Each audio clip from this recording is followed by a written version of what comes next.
All right, welcome back, Raider Nation, to Silver and Black Today, an Odyssey Sports original podcast. Also, the video brought to you tonight, our post-game video from our friends at BetUS. In fact, if you want to go bet at BetUS, guess what? We're going to give you a special deal. That's right. YouTube 150 is the promo code, 150% sign-up bonus up to $2,000. Yeah, free money. Let's do it. YouTube 150 is the code from our good buddies at BetUS. Scott Gulbransen back with you, along with my good friend Murf from Raiders Fan Radio. Talk about the Raiders' 29-19 loss to the Denver Broncos at home, and the Raiders' losing streak now hits 7 games. But there were some things to be, I think, excited about, and some positives, if you may. I know some of you won't see that, and everybody's sort of in that, hey, let's get a high draft pick mode, and so you're not necessarily wanting the Raiders to win. Some of you, most of you, though, look, you want the Raiders to win no matter what. And guess what? At times, this team looked pretty good tonight, but again, self-destruct in so many ways, and we're going to get into that as well. Do us a favor, make sure you subscribe to the podcast wherever you get your audio, and also do us a favor, rate and review. And now I bring in my friend Murf from Raiders Fan Radio for the Voice of the Fan segment. And Murf, I'll tell you what, this Raiders team played hard throughout. There's no question, and I think they played better for the most part. On defense, I saw, again, improved tackling over the last few games, actually. A lot less missed tackles. Was there mistakes? Of course there was. They were down a lot of bodies on the defensive side. On offense, kind of ran into the same juggernaut. We saw some things go better. Amir Abdullah had a nice little game there as well. Gardner Minshew at times looked okay, but then towards the end, self-destructed before he got hurt. And that offensive line at times also looked good. But overall, give me your reaction. I know the expectations were low. I watched your show from Wednesday and heard your conversation with Jeff and Michelle. But when you look at this game, you just want your team to come out and show some fight, and they certainly did that. Yeah, I mean, a 10-point loss is never great, Scott, but I mean, there were definitely some things to be encouraged about going in and coming out of this football game. And, I was really curious considering where the Raiders were at being, you mentioned, 29-19 and 2-9 being the objective numbers here, that the Raiders are 2-9. And now, I don't know, do we still hang on to our third position in the draft? Like, I know the Titans won today. So that was, that's pretty cool considering that. So there are some, I hate to say, good things taken away from a loss when we're already projecting into next year. And I hate this idea that, I try to stay in the moment. I try to stay present. I try to stay focused on the Raiders that are, not the Raiders that aren't. And right now, the Raiders that aren't are the Raiders that are going to draft in 2025. So I try not to project too forward to start thinking about that. But it's really hard, considering the way that the season is unfolded, to not consider that idea of that now every win or loss impacts our ability to potentially draft the next franchise quarterback for this football team. So all that said, I never am going to root for the Raiders to lose. The draft will take care of itself, and I just hope that we will do well once we get to that point in the draft. But coming out of this win, like you mentioned it, Scott, there were some improved performances. But even then, I feel like I want to hedge my positivity. And you know me, I'm Mr. Positive. You're a positive guy, too. I know that you're objective on the show, but in life, you're a positive guy. I want to take away the positives of, we saw Holmes have a good game today. We saw Polamalu flash today. We saw Snowden have some great plays. We saw Max, although he didn't register on the sack sheet, really had some good plays today. So we saw some good things out of this Raiders football team. But then even on the play calling side of it, is it too little too late? Like, we finally busted out, like, the surprise pass. AJ Cole, the best quarterback for the Raiders since, Shane Leckler. You know what I mean? Like, I mean, and Shane Leckler famously hit Kevin Boss, and now we have, AJ Cole hitting Divine Diablo, which I didn't know Divine Diablo was a former wide receiver. Yeah, I didn't either. I'm like, why did number 5? Why was he the target on it? And then sure enough, they said on the broadcast that he was a former wide receiver, and all of us here were like, oh, well, that's fine. But anyway, so there was some cool stuff. But why were we doing that in week 4? Like, why wasn't that happen in week 5? Like, where's the ill intent, the violence, the physicality, which we heard 900 times tonight about physicality? Well, we heard about physicality going into this season from last offseason, from last season, and where's it been? And then now it finally starts to show up, during a 2-8 game at home at Allegiant Stadium against the hated Denver Donkeys. So I don't know, Scott. It's like I want to be excited. I want to feel good about it, but at the same time, it's the greatness of the Raiders is in its future. God bless Al Davis. I'll just say that. There you go. And I'll tell you, I think you're right about that. But it's interesting because one of the things we've been discussing, and I know you guys talked a little bit about it on your show as well, which is Antonio Pierce being much more conservative from a coaching perspective throughout the season. But it seemed like today he really opened that up, to your point, on both sides. Now, of course, you got Scott Turner running the offense, and we saw some improvement there and here, but again, they couldn't run the ball. Had they been able to run the ball, perhaps Minshew could have had a better day, of course, before going out injured at the end of the game there. But I think that was a good sign that maybe it's like, well, yeah, guess what? Being conservative hasn't gotten me anywhere. We were 2-8 coming in here, 2-9, and they go back and forth. And I think I cursed them because I said, look, this is the first game the Raiders in a long time haven't been down double digits. And of course they lose by double digits, but that came at the end. So you saw some improved performance, and the defense, I mean, listen, they're going up against a hot quarterback, and Bo Nix still had a good day. Yeah. But man, that mishmash of players on the back end because of defense. I mean, DeCamerion Richardson, who got burned a couple times, had a penalty, but he played okay for a kid who's out there. And that's what you have to look for is, look, he might not be ready to start in the NFL, clearly, but you like to see some of those plays being made, and he did. And we saw some great pass rush at times from this Raiders team, which was a little bit surprising. Like you said, Maxx Crosby didn't get home, but Tyree Wilson had him a game. I mean, listen, Tyree Wilson had a really good game. Yeah. So that was encouraging. And like I said to you last week, Murph, when you're in this situation where the playoffs are out of the question, what do you look for as a fan to get excited about or to feel good about? And I think that's what it's about. It's about, where do you see improvement? Where do you see guys doing it? We saw Dylan Lobby, of course, with the nice kick return. It was unfortunate he didn't get any chances to run the ball from scrimmage, but that's okay. Sincere McCormick had a couple nice runs. Again, it wasn't enough to get that running game really unhitched. But I do think that there was a couple things to see here. It wasn't like the performance we've seen over several other weeks where you're just like, man, this is terrible. But the Raiders, they had penalties. They had 2 turnovers again, and one of them resulted in points. Now, they ended up winning by 2 scores, but when it was only 1-score game, guess what? And the Raiders really could have scored there at the end, maybe if they had better quarterback play. But I do see some positives there. Again, the loss, some people are disappointed, some people aren't because of the draft pick. And as you mentioned, I just checked Tankathon, which is where you can check the latest draft order, and the Raiders are third right now. And the good news is, if they stay third, there's only one other team ahead of them that needs a quarterback, and that, of course, is the New York Giants, because the Jacksonville Jaguars are at number 1 right now, and they have Trevor Lawrence under contract. So that from that perspective, it's good. Were you surprised, though? I mean, I thought that they would double team Brock Bowers, but Brock Bowers didn't factor much today. Michael Mayer had a nice couple catches early on. They playing that 2 tight end set quite a bit, but they could just never get both of those guys involved in the passing game enough to really make a big impact like Brock Bowers did last week, despite the loss. Yeah, and I think Gardner missed a lot of opportunities there when it came time to go to Brock Bowers. I mean, we saw some missed throws, obviously. And it's funny, like watching the game and watching Minshew, it's like, I think that he was fairly criticized by you and Mo and by other folks in media as well, in terms of the idea that it's like, if his first couple reads aren't there, then, he hangs onto the ball too long and it results in sacks or it's a forced, throw and whatever. And when we saw it tonight, I mean, heck, the play he got hurt on, I mean, he held the ball too long. I mean, you can't hold the ball that long in the NFL, man. You just can't do it. And so, I think that impacted Bowers' ability to get involved in this offense. Now, granted, the Broncos have a really pretty, not even, gosh, I hate it. It sounds so gross coming out of my mouth, Scott.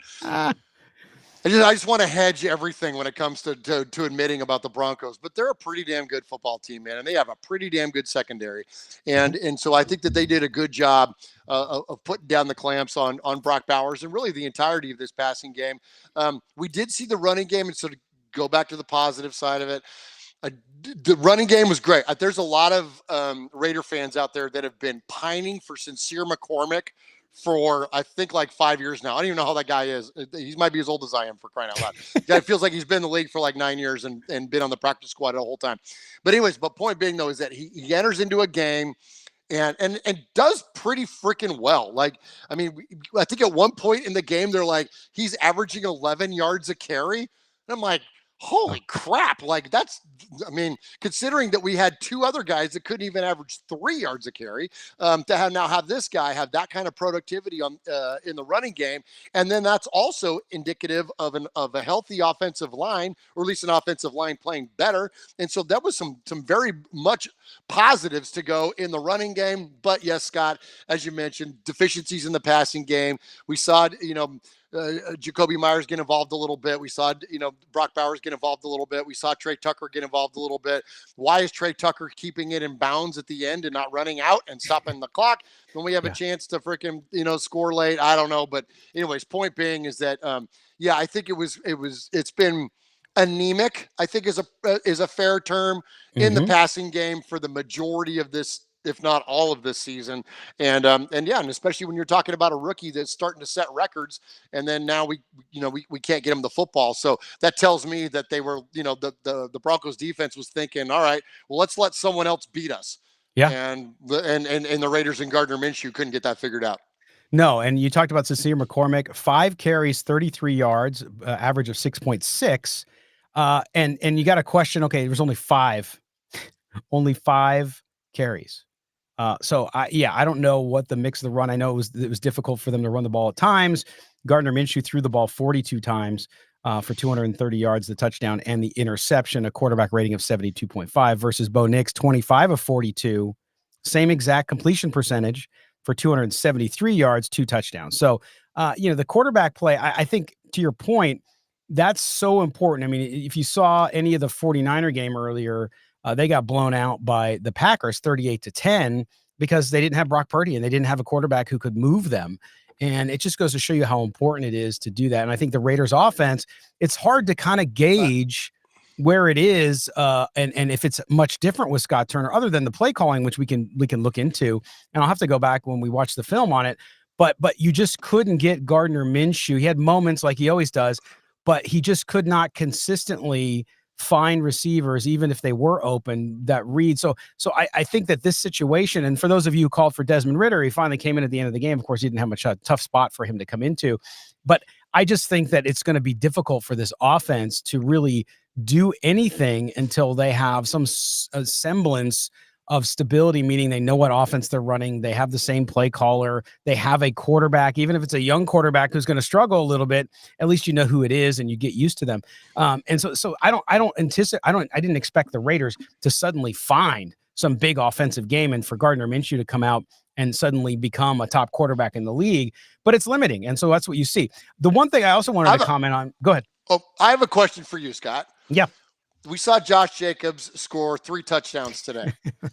I'm sitting over there with Swag Jeff. We're watching the game, and he said, was that the biggest mistake that the Raiders have made in this offseason? And I said, I don't know. I'm going to ask Scott about that when we get on. Do you think that if with this version of Josh Jacobs, which we've seen in the past, does that free up enough pressure off of Gardner Minshew to make those plays, allow defenses to key in more on the run game, and allow guys like Jacoby Myers, yes, but guys like Brock Bowers to avoid those double teams?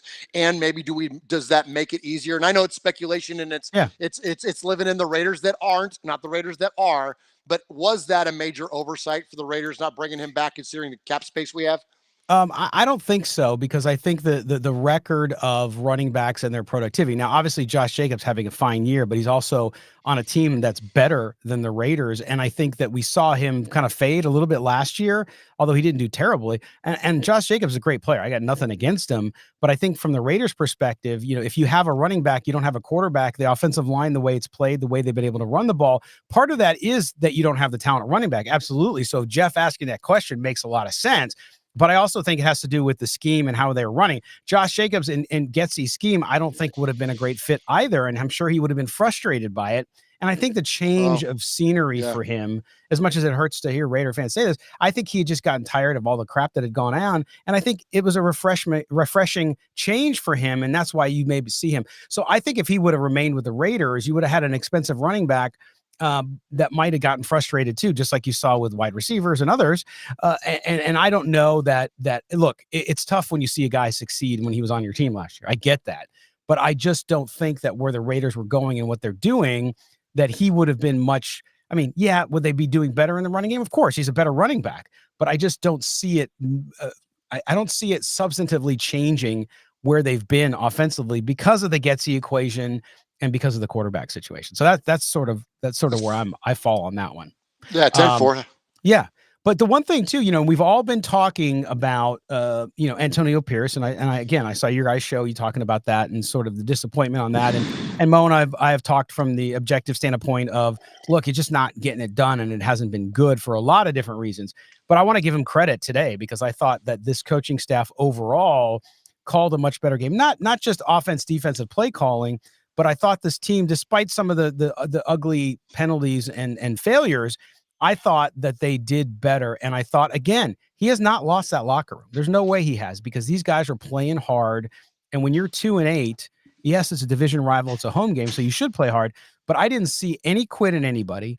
And I also saw what I thought was better management of the game. And again, going back to him being more aggressive, the fake punt, all these different, and some of the play calls even too. I feel like maybe he's got a one brain with Scott Turner to say, hey, look, when we need to be aggressive, let's be aggressive. Now, Minshew couldn't execute at times on that, but I thought that was very encouraging for those of you who would like to see Antonio Pierce come back. I still don't think that happens, but if he did, I thought like today was a good step forward for him that I've been looking to see for several weeks.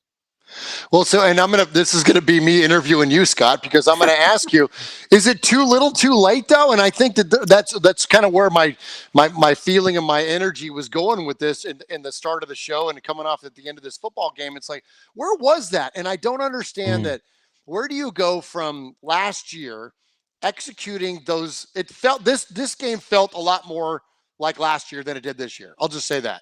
Yeah. And the energy and what you're talking about, as far not even just the management, but just the whole energy around philosophy, whatever. I mean, I don't know the X's and O's. I'm not in the meeting rooms in freaking Henderson. I'm not going to sit here and try to pretend to be, but just the way that the optics of it, okay, all that stuff, that was so much more similar to what it was last year. Well, why is it that when you're an interim head coach and you're coaching for your head coaching existence, are you willing to take those gambles and those big risks?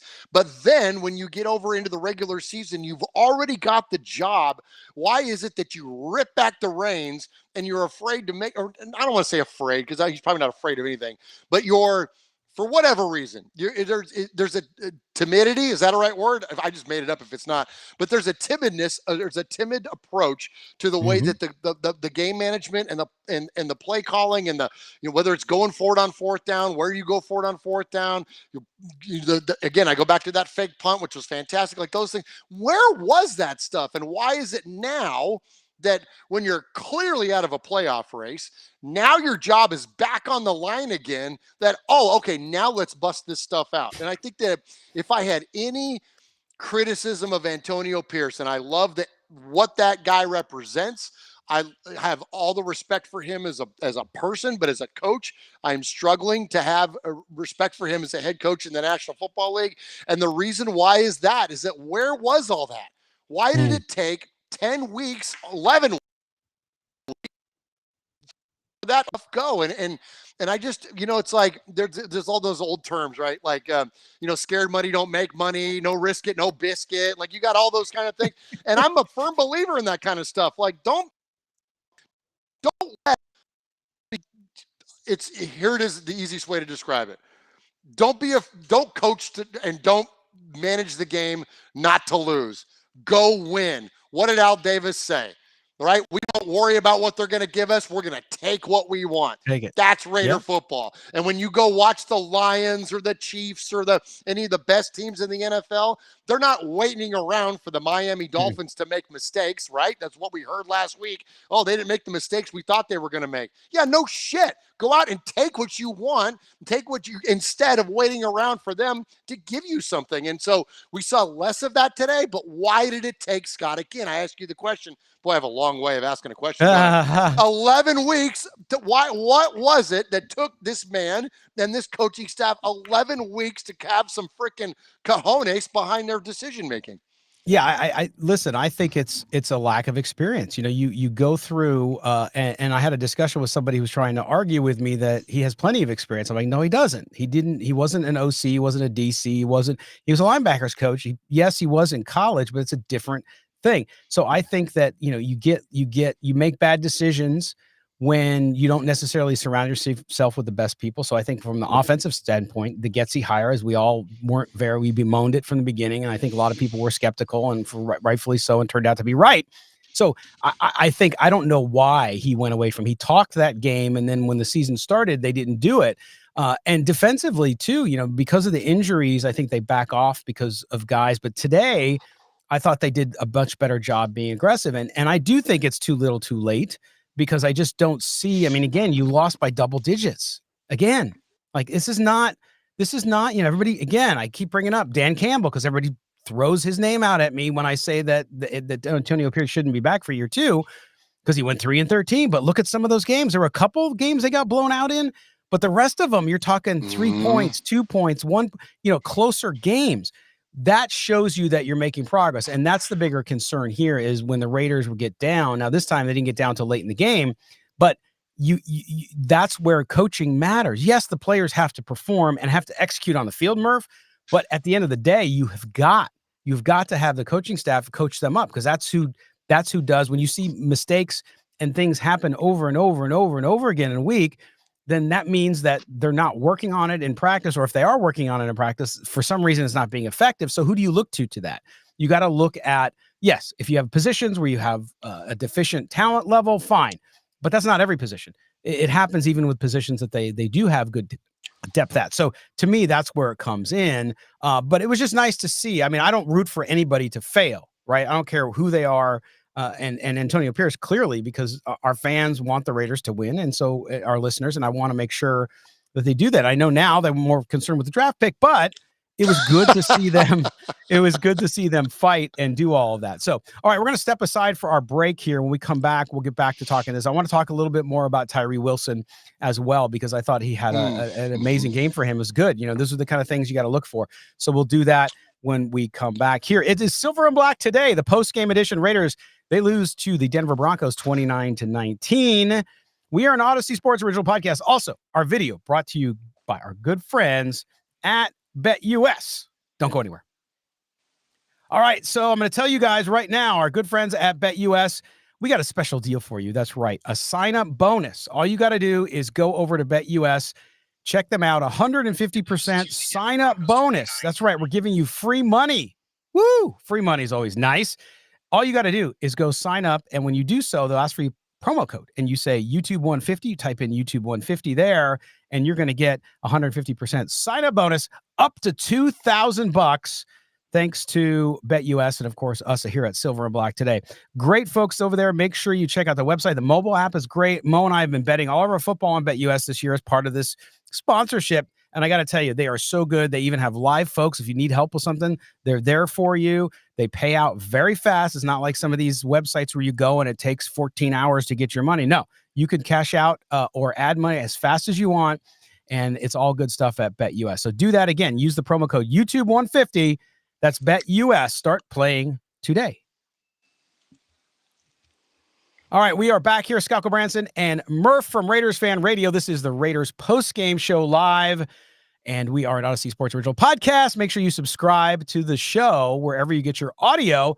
Also, make sure on video you subscribe, hit that like button, and not only that, hit that bell, that notifications bell, so you know when we go live. Also, make sure you follow Murf on X.com. That's @_Murf, MURF. Also follow Raiders Fan Radio. both on the audio side, but also on video here, where they have a great Wednesday show, live show with Jeff and Michelle and Murf. Good stuff. Great fan show. You got to go check it out. So make sure you subscribe wherever you can find them.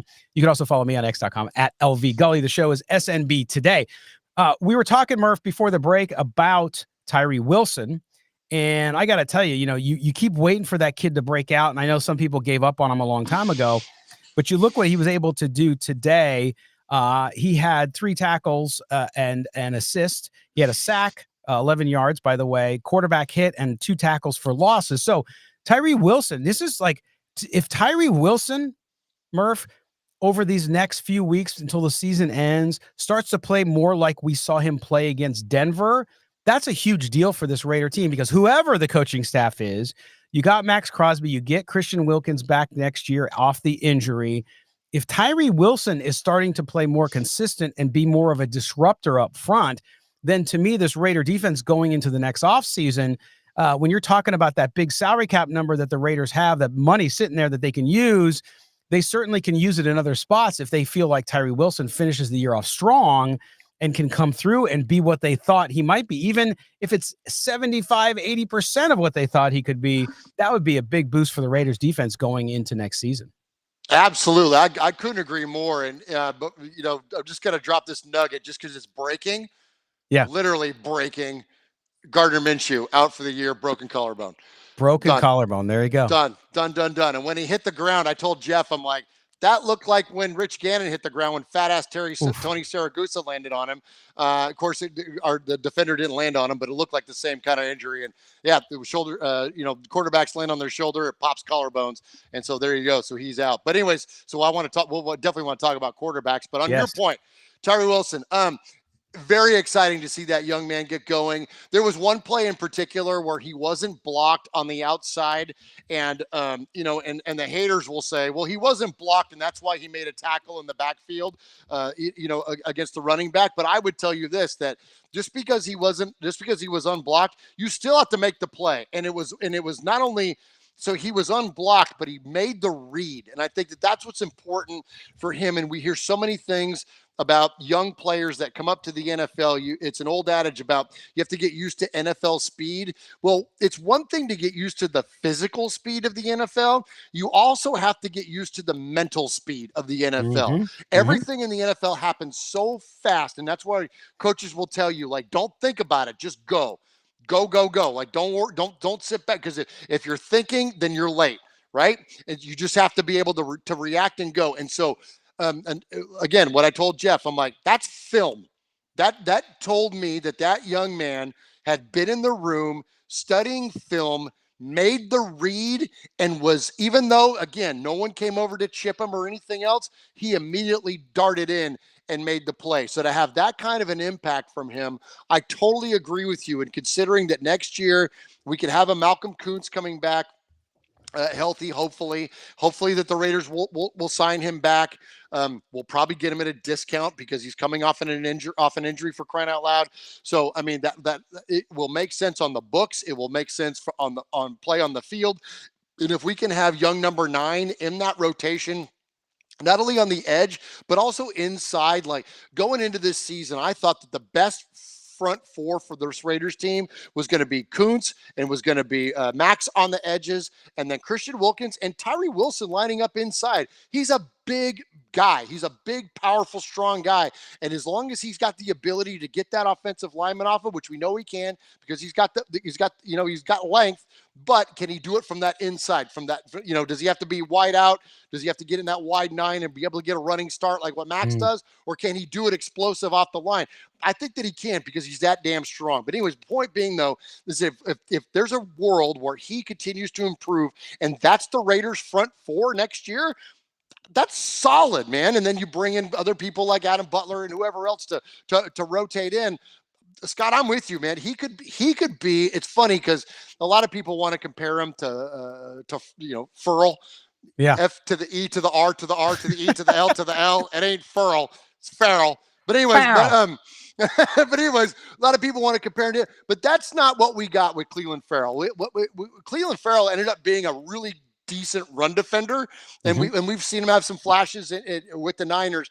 But let's not be a prisoner of recency and try to compare one guy to another, because they're not the same player. They're different. And Tyree Wilson is a much different player, and I think that Tyree Wilson can have an impact not only in being effective defending against the run, but can be effective in a pass rush if he's got help. And so you consider that where the defense that we've had to sustain, and to still see him get better. And this is a decent Broncos offensive line. It wasn't like he was going up against a bunch of chumps today. We weren't playing the Jacksonville Jaguars today. We'll see what happens when we play the Jacksonville Jaguars. But as of today, we didn't.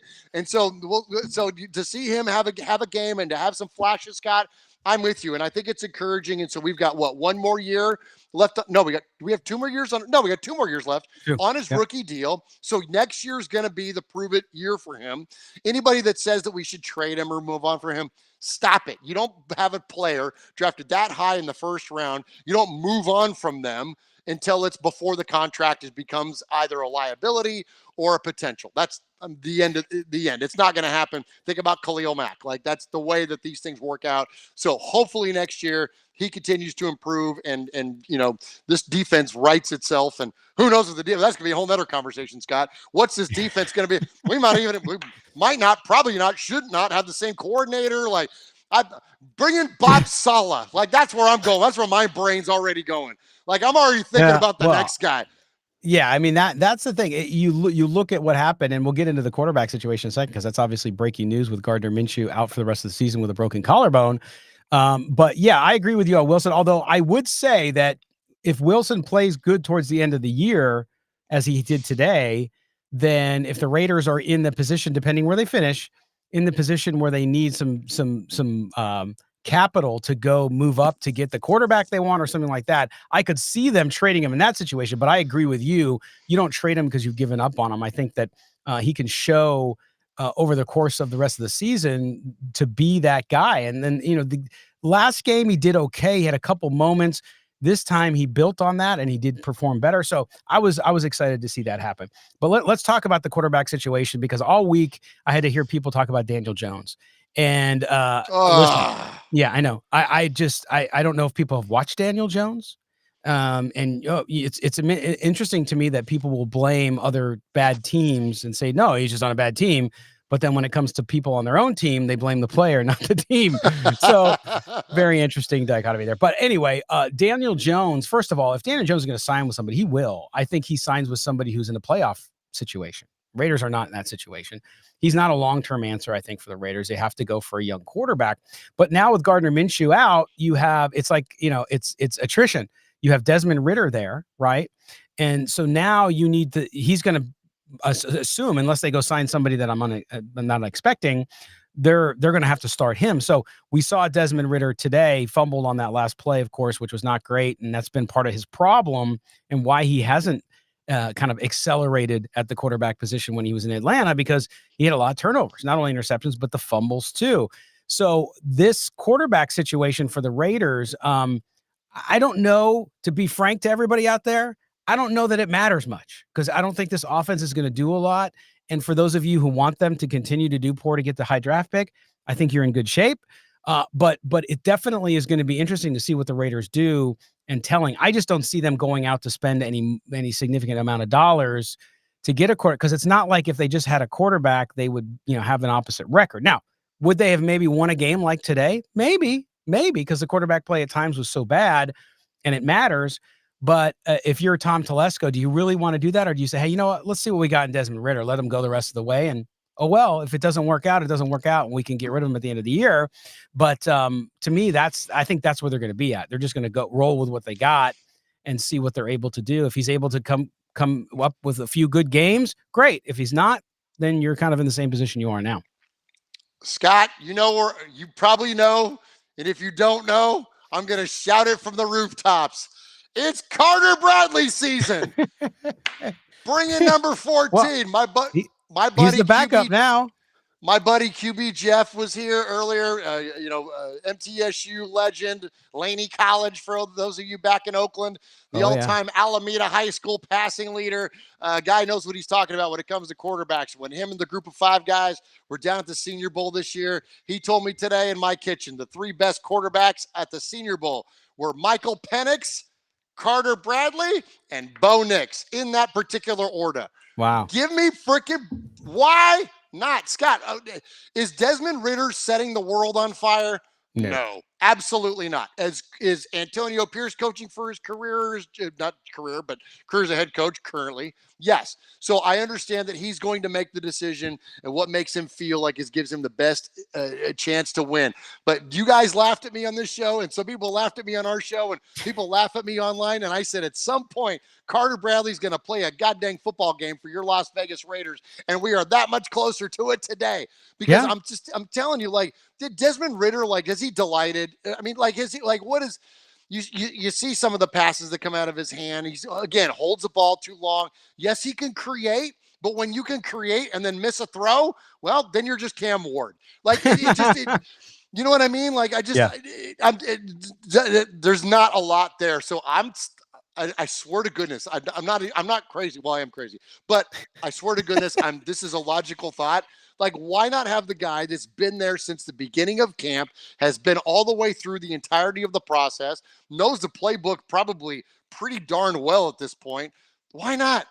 Why freaking not? Would you not put him in? And I mean, clearly I don't see him in practice, and the coaches don't have any faith in him, but or they wouldn't have worried about go out and signing Desmond Ridder. But bottom line is that probably, Scott, you're going to get what you were just calling for. We're going to see Desmond Ridder start a football game next week, and then we're going to see Carter Bradley be the backup. And if it goes horrifically wrong for Desmond Ridder, we'll probably finally see Carter Bradley, and you'll see me tweeting my face off and probably wearing my CB14 shirt on the show next week. But until then, Scott, I mean, what do you have? Would you have any? Here I am asking you questions again. What do you have any faith in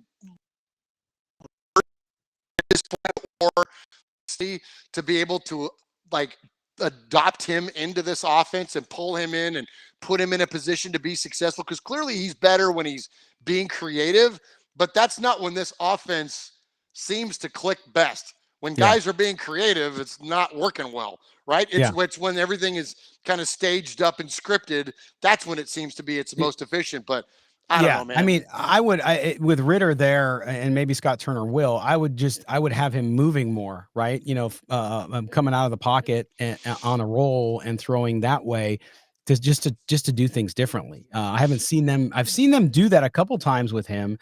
But your point about Bradley too, I want to hit on, because look, my inclination is that based on past decision making, I think that Antonio Pierce will go with Ridder because he's quote unquote a veteran, and they're going to Kansas City on a short week on Black Friday to play the Chiefs. And that's a tough environment for your first start. Excuse me. Yeah. So if you do that, I would understand it. At the same time, I would love Antonio Pierce to say, even if that's what he's going to do, I'd love him to say, hey, listen, we lost Gardner, so we're going to go into practice this week and have an open competition, see who wins out. I mean, why not? Why not, man? Like you said, the kids run the offense. And I'm not saying he's going to be some kind of savior, but to your point, you don't know what you got until you throw him out there. So I think he's going to play. I mean, Aiden O'Connell's still a ways away. So I think he'll play at some point, because like you said, if Desmond Ridder's stinking up the joint, why don't you give him some snaps and see what he can do? So either way, I think he plays. Does he start is the question. I think no this week, but you never know. I mean, hey, I didn't think that I'd see the Raiders fake a punt. I didn't see it. So with how things have gone this season. So we'll see. I mean, that to me is the situation we're in, is anything could happen. And why not? You got the kid on the roster. You've kept him on the roster. And so why not see what he's got? Now, nobody else has grabbed him off there, but again, I expect Ridder to start in Kansas City, and we'll see, because Ridder has had some really nice games as a pro. And if he can put it together in Kansas City again, that would be nice. And the Raiders maybe keep the game closer than they would if you got somebody else in there who can't. So we'll see. Yeah. He's also had a lot of turnovers though when he was in Atlanta, Scott. And that's the thing that's what's plagued this Raider team at the quarterback position with Gardner Minshew. And I mean, You have another sports betting sponsor, so I won't shout out the one that we use and it sponsors our show. But I placed, because you don't bet, you place. Yes. I placed a wager, because that's not a bet. I placed a wager that Gardner Minshew would throw more than one interception today, and shout out that leg of the parlay.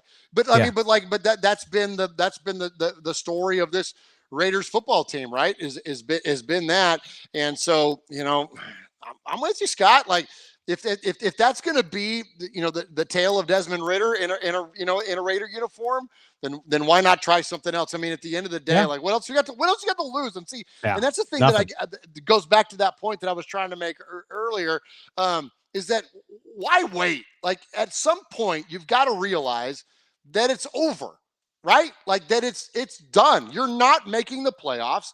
You're not making there's, even in the most miraculous of circumstances, this is going to end on a bad note.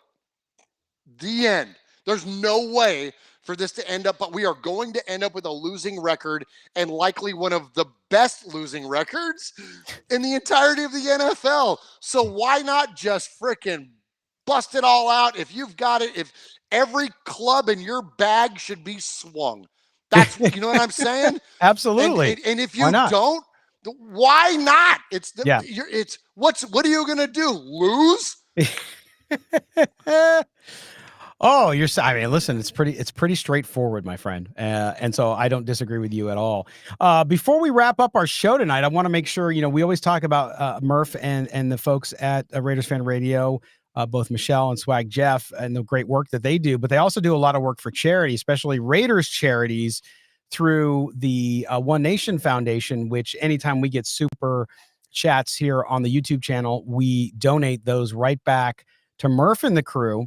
So I always have Murf tell you about it, because if you haven't heard about One Nation Foundation, what they do, you need to know, especially being a member of Raider Nation, if you want to help out those that support Raider Nation and Raider Nation supports them. It's always good to hear what he has to do. So Murf, tell everybody again about what you're doing at One Nation Foundation, how they can get involved. Yeah, thank you, Scott. As always, my man, for the platform. We appreciate you so very, very much. Scott, for those of you that don't know, is a huge supporter of our nonprofit, which is the One Nation Foundation, and all the good folks at Silver and Black Today are such amazing partners of ours, and we could not be more thankful for this platform, for our little nonprofit that gives away money to Raiders-related charities. We give money away to various Raiders foundations, including the Bolitnikoff Foundation, the Maxx Crosby Foundation. We've given to different entities and different individuals, and also including the nonprofit Raider Dad, who I believe is getting ready to eclipse 200 kids, underprivileged kids that they have now taken to Raiders games. And it's not only the kids, it's the parental figures that are involved with those kids. And Raider Dad doesn't just get them into the game and go into the gate at Allegiant Stadium, which is the most expensive ticket in the NFL nowadays. They also provide them with a tailgate experience, depending on what sponsors are. Sometimes they'll get shoes or a jersey or, whatever. It's an incredible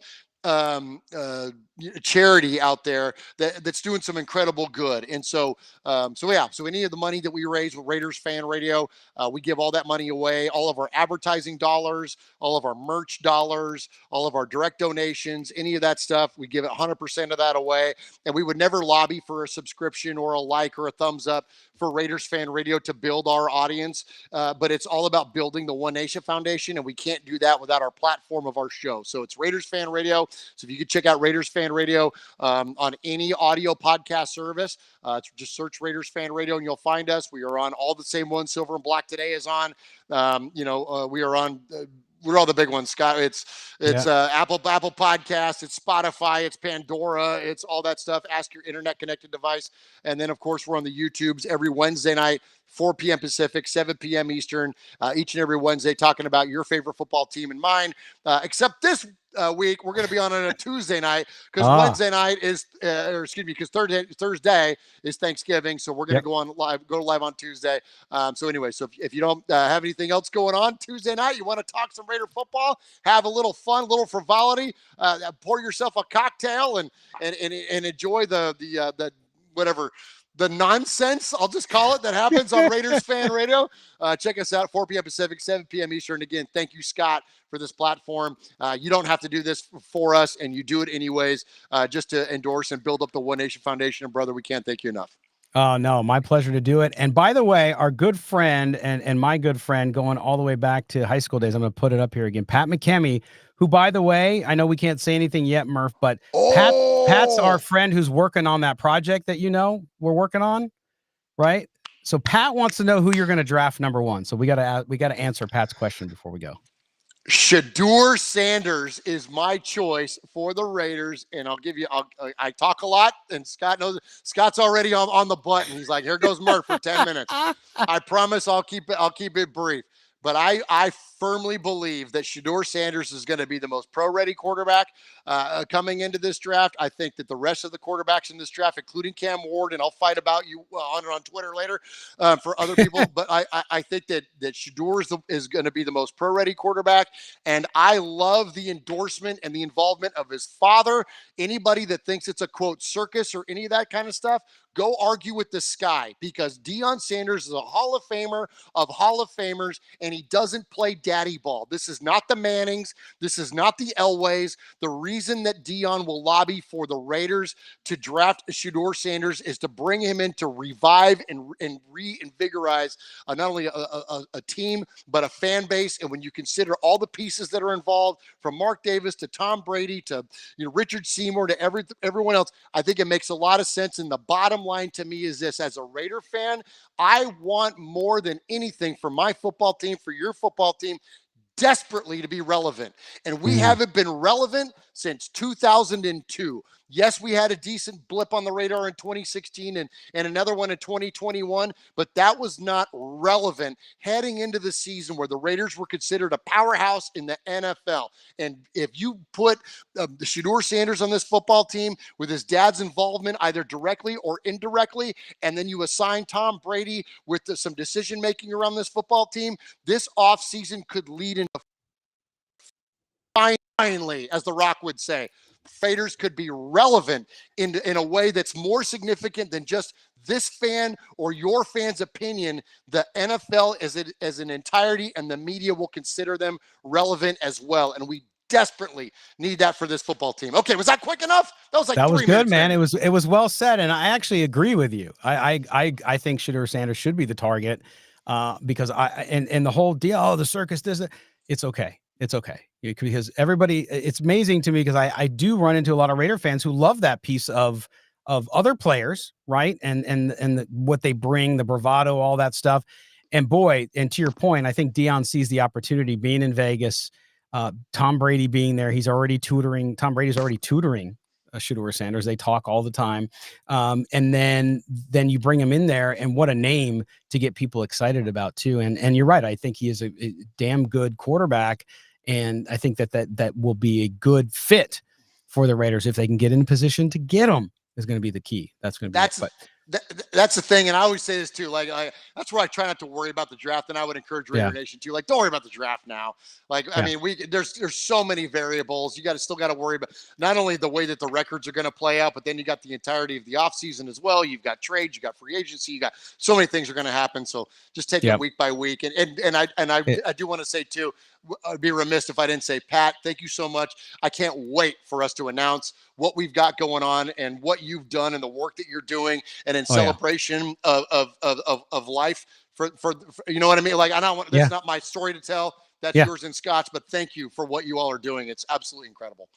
That's awesome. All right, Murph. Well, listen, man, we'll see you after the Black Friday game. We'll see how. Are we done already? We're done already. Yeah. We're just getting warmed up, Scott. I love it, man. Listen, thank you as always. Appreciate you being on here and giving the fans a voice. Big deal. We love doing that. So appreciate it, man. Have a great Thanksgiving, and we'll see you afterwards. All right, brother. Thank you so much. Can't wait for it. And let's go Raiders! There you go. There's Murph from Raiders Fan Radio. Make sure again that you guys check out all their channels and what they're doing. It's fantastic, and you will not regret doing that. Also, give what you can give. I mean, hey, it's $1, it's $5 at the very least. If you just subscribe to their podcast, if you subscribe to the YouTube channel, that helps out significantly. So we appreciate it. And that's going to wrap up the show for this post-game. Raiders, again, 29-19 losers to the Denver Broncos. Mo Moten and I will be back on Tuesday. We'll break down the game a little bit. We'll talk about the Gardner Minshew situation with now Desmond Ridder, apparently the number one quarterback, unless something else happens. So we'll talk about that in length on Tuesday, as well as we roll into Thanksgiving and we roll into the holiday period and the Raiders versus Chiefs.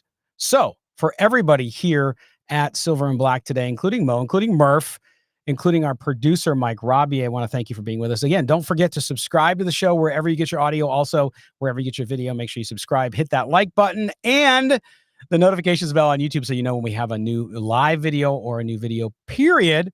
We'd appreciate that. And then again, our video always brought to you by the great people over at BetUS. Again, you get a 150% deposit bonus. Just use the code YouTube150. That's YouTube150. Up to $2,000 from our friends at BetUS. All right, everybody, have a great week this week. I know it's a short week for most of you. For those of you who work over the holidays, thank you so much for doing that. We know what a sacrifice that is. My wife comes from a service industry family, so I know what it's like. So you might be celebrating Thanksgiving on Wednesday or Friday, whatever your day's off. Enjoy that. But thank you for keeping the country running while others enjoy maybe family and dinner. But we know you'll get to yours, and I hope you do. All right. That's been it. I'm choked up now. All right, everybody, have a great week, and we will talk to you on Tuesday. This has been Silver